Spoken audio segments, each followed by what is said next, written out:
পৃথিবীতে কোনো আলেম চূড়ান্তভাবে নিশ্চিতভাবে বলতে পারবেন না যে ঠিক অমুক মাসের অমুক বছরের অমুক রাতেই মেরাজ হয়েছে। কারণ মেরাজের রাত কোন রাত ছিল, কোন মাসে ছিল, সেটা কি রমজানে, সেটা কি রজবে, সেটা নবী সাল্লাল্লাহু আলাইহি ওয়াসাল্লামের হিজরতের আগে হয়েছে এটুকু নিশ্চিত, হিজরতের 1 বছর আগে, কয়েক মাস আগে, আরো বেশি আগে, ঠিক কেউ বলতে পারবে না। কারণ এটা নিয়ে ইতিহাসবিদদের নানাবিধ মত পার্থক্য আছে। এখন এখানে একটা বড় প্রশ্ন ওঠে যে এটা কোনো কথা হলো? নবীজির মেরাজের রাতের এই তারিখটা সাহাবীরা সংরক্ষণ করে নাই, কেমন কথা? সবে মেরাজের মূল ঘটনা ও শিক্ষা নিয়ে আমাদের করণীয়গুলো সংক্ষেপে জানার অনুরোধ করছি। ভাই, নবী করিম সাল্লাল্লাহু আলাইহি সাল্লামের জীবনে একটা তাৎপর্যপূর্ণ ঘটনা হলো মেরাজ বা ইসরা, মেরাজ এবং ইসরা। এটি নবী সাল্লাল্লাহু আলাইহি সাল্লামের জীবনের সবচেয়ে অলৌকিক ঘটনাবলীর শীর্ষে। কোরআনে কারিমে আল্লাহ রাব্বুল আলামিন সূরা ইসরাতে একেবারে শুরুতে আল্লাহ বলেছেন, সুবহানাল্লাযী আসরা বিআবদিহি লাইলাম মিনাল মাসজিদিল হারামি ইলাল মাসজিদিল আকসাল্লাযী বারাকনা হাওলা। নবীজিকে আল্লাহ তাআলা মক্কার মসজিদে হারাম থেকে এক রাতে মসজিদে আকসা বাইতুল মাকদিস, সেখানে আল্লাহ তাআলা তুলে নিয়ে গেছেন অলৌকিকভাবে। কিভাবে নিয়েছেন? এই সৃষ্টি জগতের সবকিছু আল্লাহ তাআলা যেরকম চালান ওই রকম আল্লাহ তাআলা তার নবীকে ওখানে নিয়েছেন, সেখান থেকে ঊর্ধ্বাকাশে, ঊর্ধ্ব জগতে নিয়ে গেছেন, সপ্তম আকাশ ভেদ করে আল্লাহর আরশ, আল্লাহর সাথে সাক্ষাৎ এবং বিভিন্ন নবী রাসূলদের সাথে সাক্ষাৎ করিয়ে জান্নাত জাহান্নামের বিভিন্ন দৃশ্য তাকে দেখিয়েছেন। কিভাবে? সেটা কি দামি কোনো দৃশ্য দেখিয়েছেন, সরাসরি নিয়েছেন, আল্লাহ ভালো জানেন। আল্লাহ তাআলা সে সমস্ত দৃশ্য দেখিয়ে তাকে আবার দুনিয়াতে পাঠিয়েছেন। তার এই ঊর্ধ্বে গমন এটাকে আর রাত্রিকালীন যে ভ্রমণ, এই উভয়টাকে আমাদেরকে অ্যাজ এ ইমানদার বিশ্বাস করতে হবে। আল্লাহর কাছে অসম্ভব বলতে কোনো কিছু নাই। মুহূর্তের মধ্যে আল্লাহ তাআলা অনেক কিছু করতে পারেন, যেটা আমরা হয়তো বছরকে বছর যুগ যুগ ধরেও করতে পারবো না। এটাই তো আল্লাহ এবং আমাদের মধ্যে পার্থক্য। আল্লাহ স্রষ্টা, আমরা সৃষ্টি। অতএব মেরাজের এই ঘটনাকে আমরা একজন ইমানদার হিসাবে বিশ্বাস করতে হবে। তবে এর মধ্যে দুটা পার্ট আছে। একটা ইসরা, অর্থাৎ মসজিদে হারাম থেকে মসজিদে আকসা যাওয়া পর্যন্ত, এটা কোরআনে আছে। অতএব এটাকে অস্বীকার করলে ইমান থাকবে না। আর ওখান থেকে ঊর্ধ্বাকাশে ভ্রমণের বিষয়টা বিশুদ্ধ হাদিসে প্রমাণিত আছে। ওইটাকেও যদি বিকৃত করে, অস্বীকার করে, ওটার ভিন্ন ব্যাখ্যা করে, তাহলে তাকে আমরা গোমরা বলতে পারি, কিন্তু তাকে অমুসলমান বলা যাবে না। মেরাজের সবচেয়ে বড় যে বিষয়টা, সেটা হলো মেরাজ আমাদেরকে অনেকগুলো বার্তা দিয়েছে। প্রথম কথা হলো আল্লাহর কাছে অসম্ভব বলতে কিছু নেই। দ্বিতীয়ত, 5 ওয়াক্ত নামাজের ইবাদত আল্লাহ দেওয়ার জন্য নবীকে ডেকে নিয়ে মেরাজে সরাসরি নির্দেশ করেছেন। অন্য সব ইবাদত জিবরিলকে দিয়ে পাঠিয়েছেন। এখান থেকে বোঝা যায় নামাজের সাথে কম্পেয়ার করার মতো আরেকটা ইবাদত বা ভালো কাজ ইসলামে নাই। মুসলমানের কাছে সবচেয়ে ইম্পর্টেন্ট কাজ নামাজ, কারণ এটাকে সবচেয়ে গুরুত্বের সাথে আল্লাহ তাআলা ফরজ করে দিয়েছেন।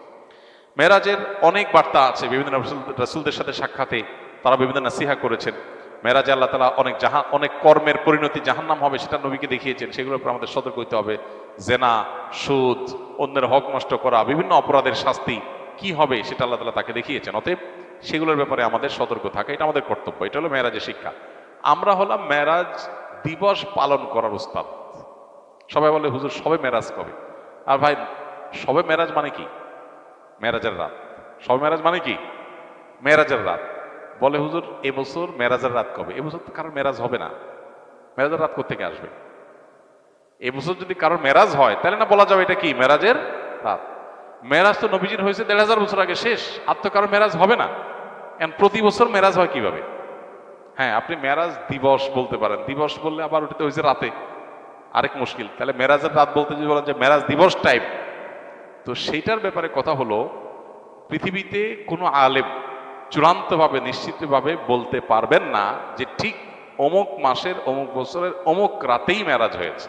কারণ মেরাজের রাত কোন রাত ছিল, কোন মাসে ছিল, সেটা কি রমজানে, সেটা কি রজবে, সেটা নবী সাল্লাল্লাহু আলাইহি ওয়াসাল্লামের হিজরতের আগে হয়েছে এটুকু নিশ্চিত, হিজরতের 1 বছর আগে, কয়েক মাস আগে, আরো বেশি আগে, ঠিক কেউ বলতে পারবে না। কারণ এটা নিয়ে ইতিহাসবিদদের নানাবিধ মত পার্থক্য আছে। এখন এখানে একটা বড় প্রশ্ন ওঠে যে এটা কোনো কথা হলো? নবীজির মেরাজের রাতের এই তারিখটা সাহাবীরা সংরক্ষণ করে নাই, কেমন কথা? তো এটার উত্তর হলো, সাহাবীরা আমাদের মতো এত দিবস পূজারী ছিলেন না। আমরা হলাম কি? দিবস পূজারী। মানে কত দিবস পালন করা যায় সেটা খুঁজে খুঁজে বের করা, আর এই দিবস নোট করে করে দিবস উদযাপন করা, এটাতে আমরা যতটা অভ্যস্ত, 1500 বছর আগের পৃথিবীর মানুষ এই দিবস কেন্দ্রিকতা এতটা তাদের মধ্যে ছিল না। 1500 বছর তো বহুত দূর কি বাদ। যাদের বয়স 40-এর উপরে বা এই কাছাকাছি বয়স যাদের বা আরো বেশি যাদের বয়স, এদের একজনেরও দেখবেন জন্মের তারিখে ঠিক নেই। জন্মের ঠিক নাই বলে নেই, কিন্তু জন্মের তারিখের ঠিক নাই। কেন ঠিক নাই? কারণ এখন যেরকম মা বাপ বাচ্চা কয়টা কয় মিনিটে কোন দিন কত সেকেন্ডে হয়েছে এটাও নোট করে রাখে, কারণ তার মনে অনেক শান্তি, অনেক ফুর্তি, পেটে ভাত আছে, অ্যাকাউন্টে টাকা আছে, এই পোলার প্রতি বছর অমুক দিন এই দিনের এতটা এত মিনিট এত সেকেন্ডে এসে ফুর্তি করতে হবে, এই জন্য সেটা সংরক্ষণ করে। কিন্তু 40 বছর আগে বাপমার কাছে এগুলোর কোনো ভ্যালু ছিল না, এত দিবস কেন্দ্রিকতা ছিল না। তাদের কাছে বাচ্চা হয়েছে এটাই গুরুত্বপূর্ণ, নাম রাখছে এটাই গুরুত্বপূর্ণ, কোন মাসে কোন তারিখ হইতেছে জানেও না। এখানে অনেক মনে আছেন যে তার জন্মের সঠিক তারিখ সে বলতে পারবেন। আমাদের দেশে পাসপোর্টগুলো নিয়ে যারা কাজ করে তারা বলতে পারবে, বিশেষ করে গ্রামাঞ্চলের বেশিরভাগ পুরাতন পাসপোর্ট নিয়ে কাজ করলে দেখা যায় যে সবার জন্ম তারিখ 1 জানুয়ারি। ফেসবুকে দেখবেন যে ফ্রেন্ড লিস্টে যারা আছে উইশ করার জন্য আপনার কাছে নোটিফিকেশন আসে 1 জানুয়ারি, আপনার বন্ধুদের বেশিরভাগের জন্মদিন, কারণ তার জন্মের তারিখে ঠিক আসলে নাই, তার মা বাবাও জানা তার জন্ম তারিখ কবে। এটা যদি 30 বছর 40 বছর আগে বাংলাদেশ হয়, তাহলে 1500 বছর আগের পৃথিবী যদি চিন্তা করেন কোন দিনে মেরাজ হয়েছে, সাহাবীরা এটা নোট করার জন্য এতটা গুরুত্ব দেন নাই। তাদের বিষয় ছিল মেরাজ থেকে নবীজি কি আনছেন, কি নির্দেশ দিয়েছেন, কি বার্তা দিয়েছে সেটা, আর আমাদের সেটার খবর নাই। আমরা হলাম দিবস পালন করার ওস্তাদ। এই হলো আমাদের সাথে তাদের পার্থক্য। এই জন্য মেরাজকে ঘিরে কোনো দিবস কেন্দ্রিকতা নয়, বরং মেরাজের শিক্ষা আমরা ধারণ করব। চলমান মাসে মেরাজ হয়েছে, এটা অনেক ইতিহাসবিদদের মত, তবে অনেকের মতে অন্য মাসও মেরাজ হয়েছে সে মতটাও আছে। বিধান এখানে আমাদের মেরাজকে কেন্দ্র করে আনুষ্ঠানিকতা না করে বরং মেরাজের শিক্ষাগুলো আমরা ধারণ করতে হবে। নামাজকে গুরুত্বের সাথে জীবনে নিতে হবে, জীবনের ফার্স্ট প্রায়োরিটি দিতে হবে 5 ওয়াক্ত নামাজকে। এটাই হলো মেরাজের সবচেয়ে বড় শিক্ষা গ্রহণ করা।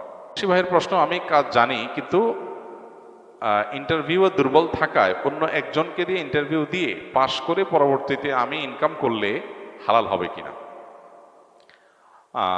ভালো বুদ্ধি। নিজে ইন্টারভিউ দিতে নার্ভাস ফিল করেন, পারেন না, আরেকজনকে দিয়ে করাইলেন, করে আপনি চাকরি করলেন।